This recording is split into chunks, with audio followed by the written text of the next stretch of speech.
आधी रात का समय था। तूफानी रात थी। बहुत जोरों की बारिश हो रही थी। आसपास कोई भी नजर नहीं आ रहा था। उस तूफानी रात में एक सुनसान सड़क पर एक लड़की घर जाने के लिए ऑटो वाले का इंतजार कर रही थी। तभी एक गाड़ी उस लड़की की तरफ आकर रुकती है। इतनी रात में मैडम आप यहाँ क्या कर रहे हो? मैं ऑटो वाले का इंतजार कर रही हूँ, पर कोई भी टैक्सी या ऑटो नहीं मिल रहा। आपको इतनी रात में कुछ भी नहीं मिलेगा और बारिश भी हो रही है। आपको जाना कहाँ है? मैं आपको छोड़ देता हूँ। जी शुक्रिया, मैं चली जाऊंगी। देखिए रात काफी हो चुकी है, मैं आपको छोड़ देता हूँ। मेरा नाम अनुज है और आपका नाम क्या है? मेरा नाम नीलम है। बड़ा प्यारा नाम है। जी धन्यवाद। और एक कब्रिस्तान के पास पहुंचकर नीलम कहती है, अनुज आप गाड़ी यहाँ रोक दे, मेरा घर यहाँ पास में ही है। पर यहाँ तो कब्रिस्तान है। हाँ मेरा घर यहीं पर है।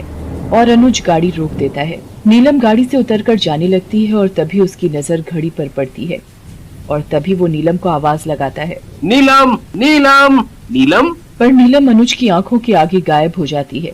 अरे ये नीलम कहाँ गायब हो गई?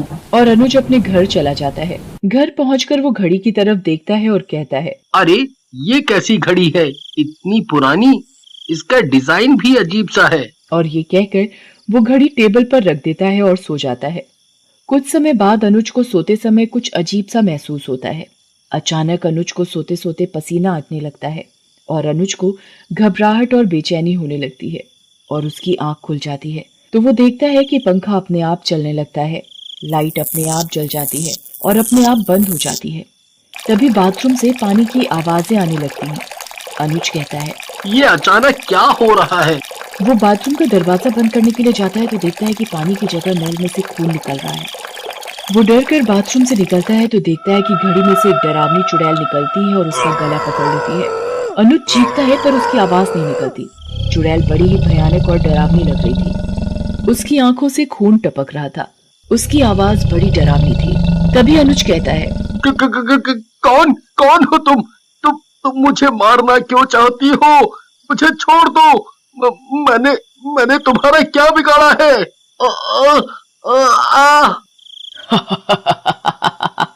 और अनुज का सिर दीवार में जोर जोर से पटकती है। अनुज के सिर से खून निकलने लगता है। चुड़ैल तब तक अनुज को नहीं छोड़ती जब तक उसकी मौत नहीं हो जाती। अनुज की मौत हो जाती है और घड़ी फिर टेबल पर होती है। और तभी अनुज की मौत की खबर सुनकर अनुज का दोस्त नवीन आता है। इतनी बेरहमी से किसने मारा? कौन मार सकता है? अनुज का तो किसी से कोई लड़ाई झगड़ा नहीं था और ना ही कोई दुश्मनी थी। फिर कौन ऐसा कर सकता है? कौन कर सकता है?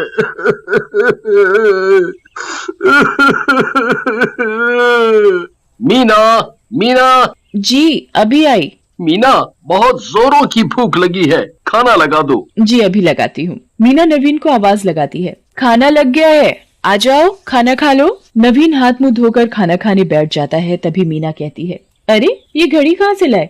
कितनी अजीब सी घड़ी है और मैंने आज तक इतनी गंदी घड़ी नहीं देखी।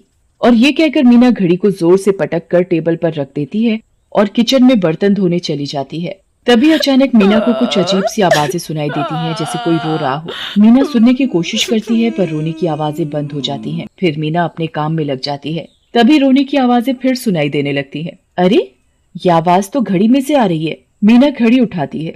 घड़ी में से खून निकल रहा होता है। अरे ये घड़ी में से खून कैसे निकल रहा है? खून देखकर वो डर जाती है और उस घड़ी को फेंक देती है। तभी अचानक घड़ी में से चुड़ैल निकलती है। मीना चुड़ैल को देखकर घबरा जाती है। चुड़ैल चुड़ैल आवाज लगाती है। क्या बोल रही थी? कितनी गंदी घड़ी है, कितनी बेकार है। मैं तेरा ऐसा हाल करूंगी कि तेरी रूह तक कांपेगी। अरे मैंने तुम्हारा क्या बिगाड़ा है, मुझे छोड़ दो प्लीज। तभी चुड़ैल गुस्से से आग बबूला हो जाती है और मीना का अपने नाखूनों से सारा मुंह खरोच देती है। उसके मुंह से खून खून निकलने लगता है। मीना चीखती रह जाती है पर उसकी आवाज नवीन तक नहीं पहुंच पाती। मैं तुझे मारकर और ताकतवर बन जाऊंगी। और अपने दोनों हाथों से मीना का गला दबा देती है और घड़ी टेबल पर रखी होती है। अगली सुबह, मीना, मीना, ये तुम्हें क्या हो गया? तुम्हें किसने मार डाला? किसने मार डाला? मेरा क्या होगा? मैं तुम्हारे बिना कैसे रहूंगा?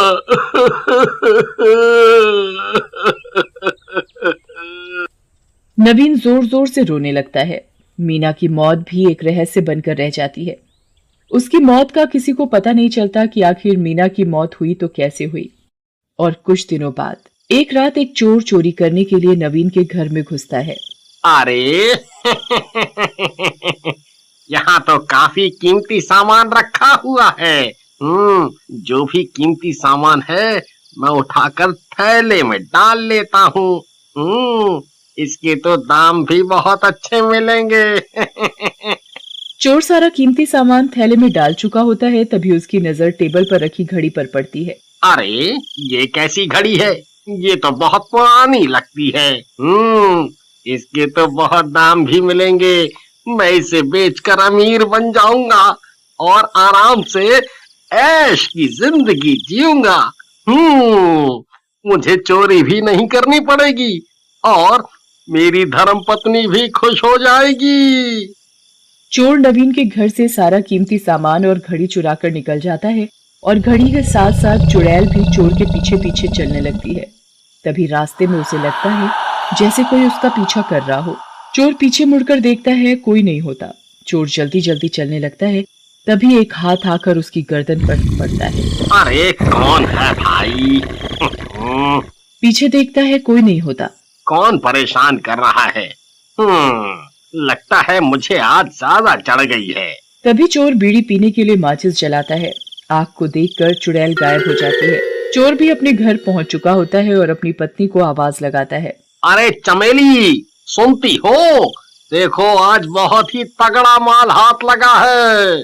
अरे वाह, अब तो हमें किसी चीज की परेशानी नहीं होगी और तुम्हें चोरी भी नहीं करनी पड़ेगी। चमेली कीमती सामान देखकर बड़ी खुश होती है। अरे ये कैसी घड़ी है? आय हाय, कितनी पुरानी घड़ी है। इसे क्यों उठा लाए? इसका तो दाम भी नहीं मिलेगा। अरे तुझे क्या पता, बाजार में पुराने सामान की बहुत कीमत मिलती है। अब तू ये सब छोड़ और खाना लगा दे। आज तो खाना भी स्वाद लग रहा है। लगता है खुशी के मारे कुछ ज्यादा ही खा लिया। मैं तो चला सोने। आज चैन की नींद सोऊंगा।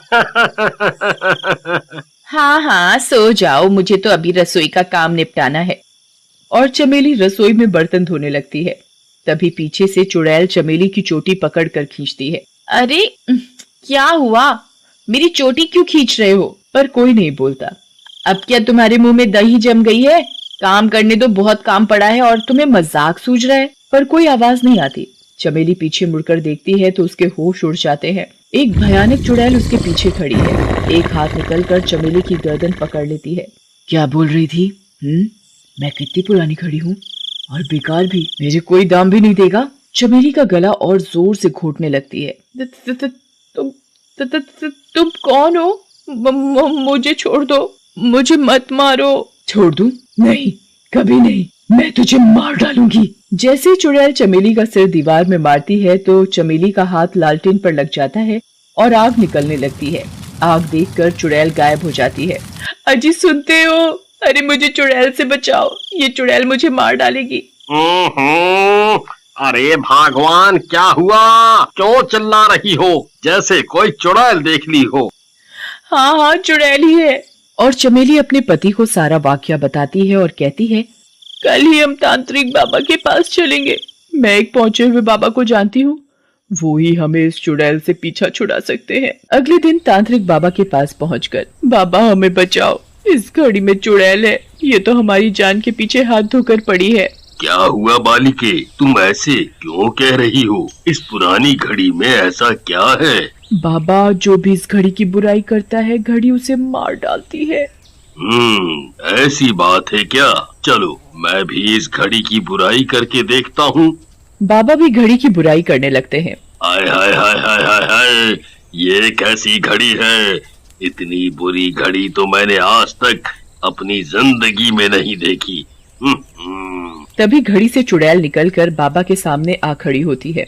कौन है जो मेरी बुराई कर रहा है? मैं सबको मार डालूंगी, किसी को भी जिंदा नहीं छोड़ूंगी। बाबा तभी चुड़ैल के ऊपर गंगा जल डालता है और उससे पूछता है, ऐ घड़ी वाली चुड़ैल, तू इस घड़ी में क्या कर रही है और सबको क्यों मार रही है? अरे इस घड़ी ने ही मेरी हंसती खेलती जिंदगी बर्बाद कर दी। क्यों, कैसे? मैंने अपनी सहेली को ये घड़ी तोहफे में दी थी। कुछ समय बाद उसके घर में सबकी मौत हो गई और सब लोग इस घड़ी को ही उनकी मौत का कारण बता रहे थे और मुझे मुजरिम। मैंने इसी चक्कर में फांसी लगा ली और तभी से मेरी आत्मा इस घड़ी में है और जो भी इस घड़ी को उल्टा बोलता है मैं उसकी जान ले लेती हूँ। बाबा चुड़ैल की आत्मा को शांति देता है और उस घड़ी को पीपल के नीचे दबा देता है।